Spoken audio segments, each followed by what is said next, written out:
The unemployment crisis in Kenya is a systemic issue. Hear me out. Over the last couple of years, unemployment has been on the rise. And even when I was in uni, people would clear uni or college and then there's no jobs.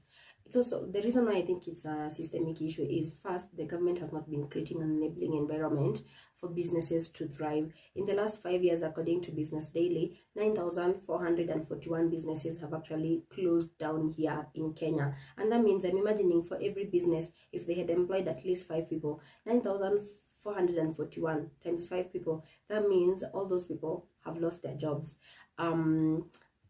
Another factor why it's also a systemic issue is the education system. For the longest, apart from the CBC that they have introduced, which we are yet to see the fruits of CBC, but for the longest we were taught to finish your high school, go to uni, after uni get your degree or your whatever certificate, and then automatically the job market would absorb you and you would automatically get jobs, which is why a lot of young people are stranded at home with no jobs. So the issue about how our education is structured and the expectations, we were not taught to be industrious per se.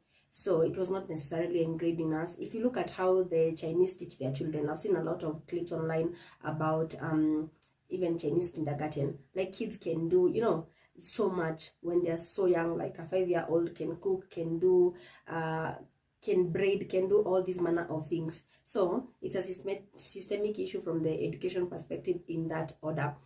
The registrar of companies in the last 1 year, which was 2024, they announced that 100 companies closed down here in Kenya, and it was big companies like Google Supermarket, Copia, Mobius, etc. For others, they experienced financial challenges which led them to firing their employees, like for example Standard Media Group. And as you can see, nothing is really changing.